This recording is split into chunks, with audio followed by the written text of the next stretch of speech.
You usually do not lose something at the moment you start looking for it.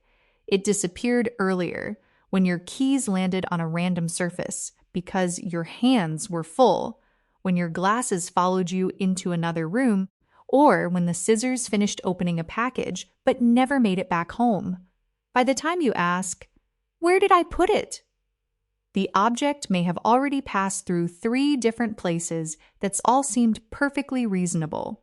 And that is the real problem. Something usually does not get lost because it has nowhere to go.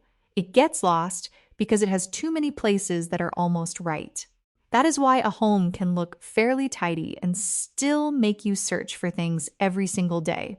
You do not see one giant pile of clutter. You just have a lot of tiny decisions being made too quickly to remember. Where are the keys? Which room are the glasses in? Who just took the scissors? Is the remote on the table? Or did it slide down into the couch? When your home does not give these objects a clear path back, your memory has to keep track of all those answers. The one-place rule flips that around.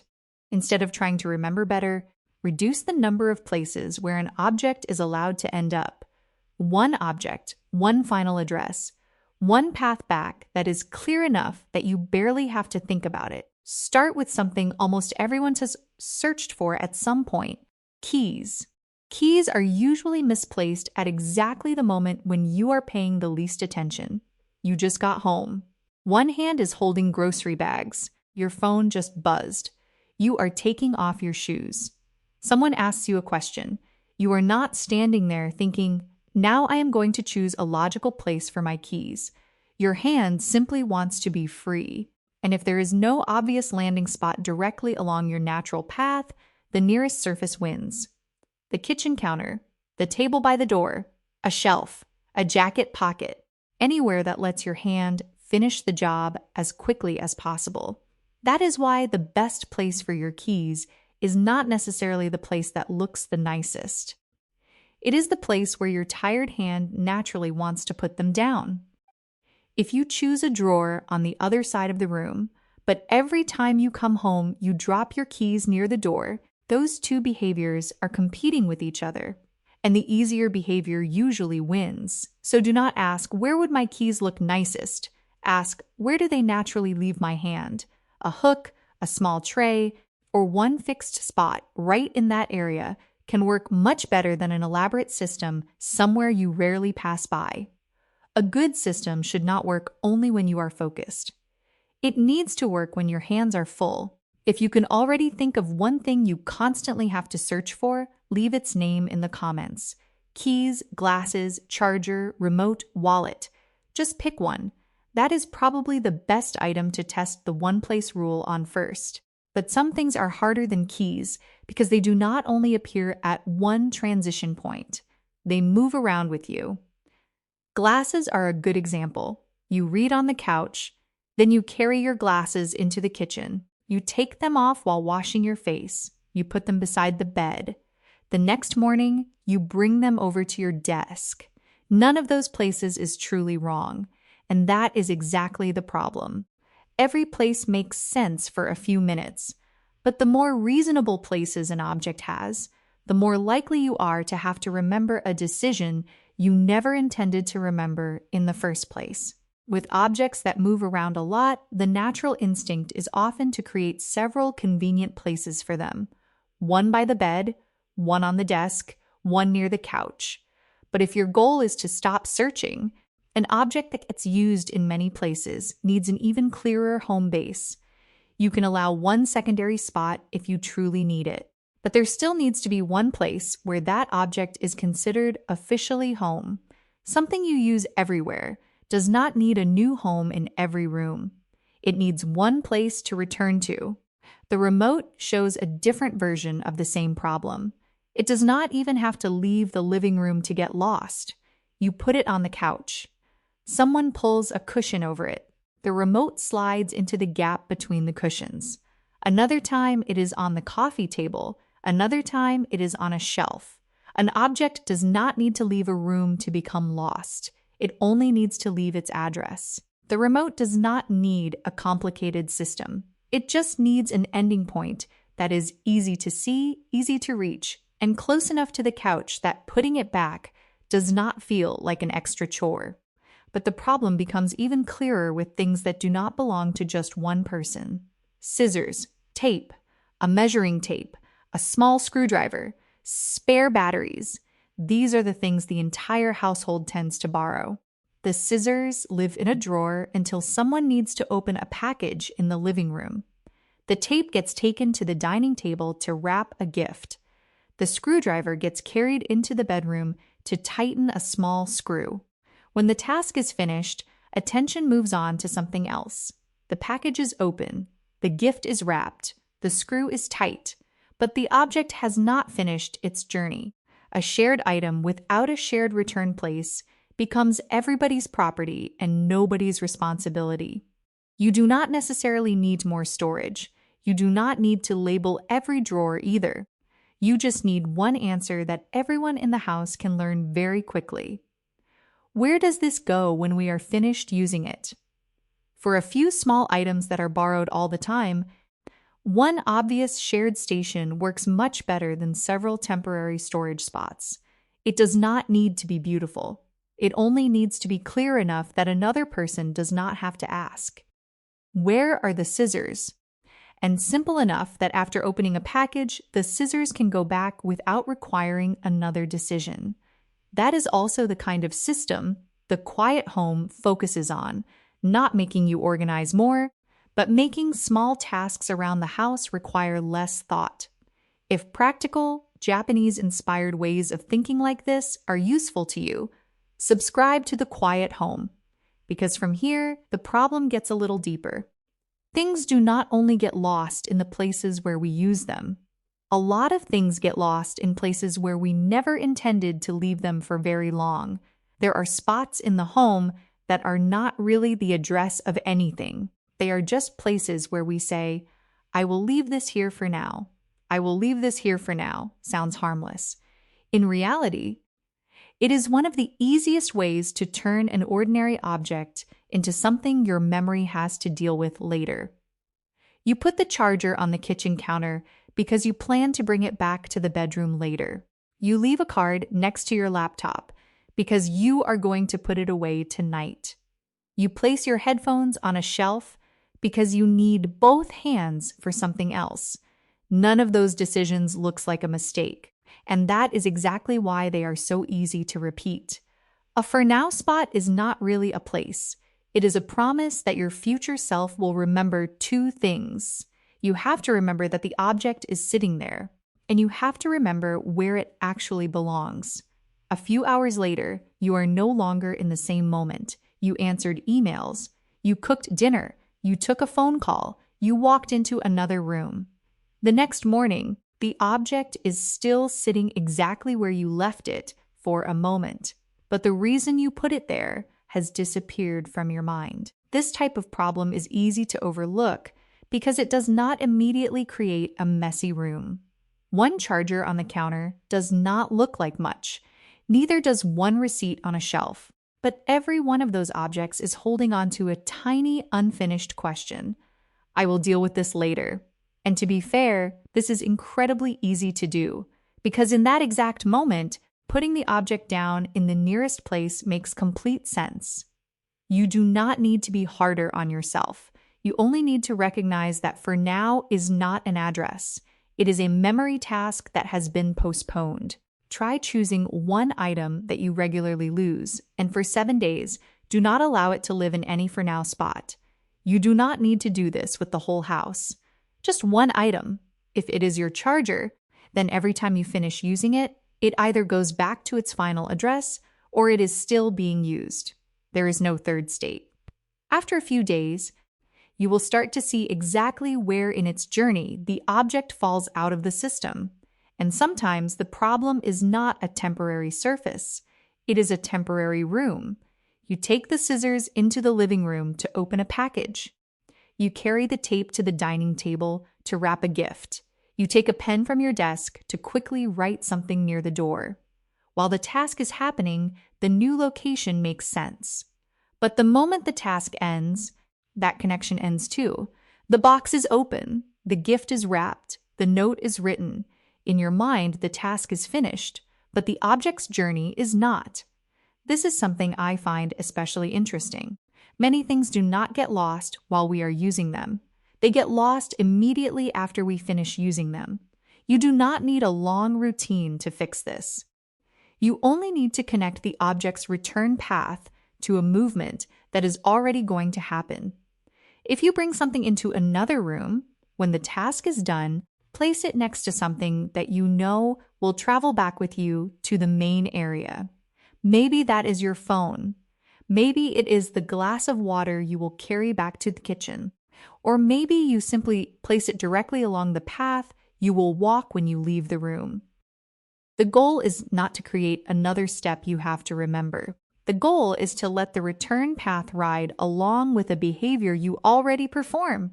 But there is another kind of lost object that is even more frustrating. You do not put it somewhere random. You deliberately put it somewhere very carefully. A passport, a gift card, a spare key, an important receipt, a small valuable item.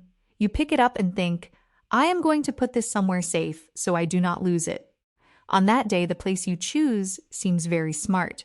You know exactly where it is. A few weeks or a few months later, you need it again, and now you are not only searching for the object, you are trying to reconstruct how an earlier version of you was thinking. What place did I choose because it seemed safe at the time? A place is not truly useful if only the person who put the object there a month ago understands the logic behind it. You can hide an object from the clutter, but it is also very easy to hide it from yourself. That is why important things should not require a new hiding idea every time. They need an official address. Passports go with passports. Gift cards go with other important cards. The spare key goes to one predetermined place. You do not need more secret hiding spots. You need fewer creative decisions. A good safe place is not a place that is difficult to find. It is the place you will think of first when you need the item 6 months later. And then there are things that do not live entirely inside the house. They travel with you. Headphones, sunglasses, cards, chargers, receipts. One day they are in your handbag. The next day they are in your work bag. Sometimes they are in a coat pocket. Sometimes they are in the car console. Sometimes they come inside the house but never truly check in. An object can be part of your daily life and still have no home base. It just moves between the places you carry with you. Your bag, your car, your coat, the table by the door. And every time it changes zones, you have to remember its latest location. The more often something travels with you, the more it needs a landing ritual when you come home. That does not mean emptying your entire bag every night. You do not need a long empty the bag routine. You only need about 30 seconds for the items that regularly cross the boundary between your home, your bag, and your car. Keys go back to the key spot. Your wallet goes back to the wallet spot. Your headphones go back to the headphone spot. Anything that truly needs to stay in the bag stays there. Anything that does not need to keep traveling gets to end its journey. When your body comes home, the things that traveled with you need a chance to come home too. By this point, the investigation has changed. At first, an object seemed to disappear randomly. But when you rewind the story, there is usually a chain of stops. A counter, a room, a pocket, a bag, a safe place. A spot where you said, I will leave this here for now. The object does not lack places. It has too many temporary places that seem reasonable enough for you not to notice that you have just created one more thing to remember. And that is where the one-place rule really starts to make sense. Not because everything in your home has to live rigidly inside one exact box, but because the things you regularly search for should not force you to reconstruct their entire journey every time.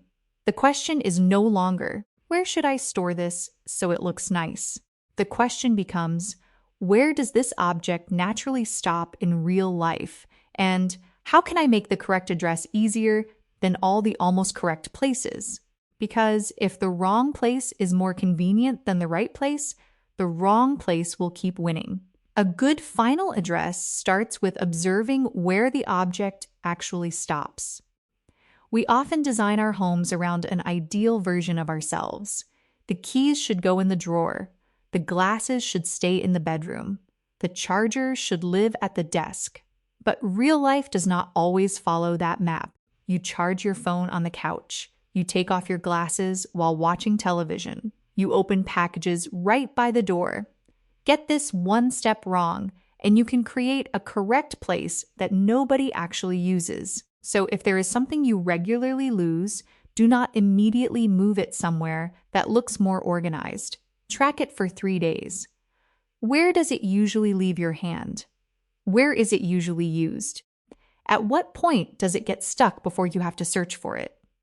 You may discover that your charger always ends up next to the couch, even though you decided it belongs at your desk. That information matters more than a beautiful organizing idea, because the best place for an object is often close to the place where you were already trying to put it down.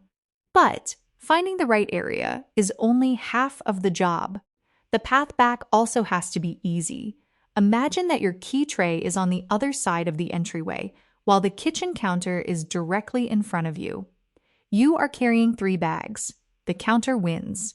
The remote has a beautiful box, but you have to open the lid. The couch only requires one movement. The couch wins.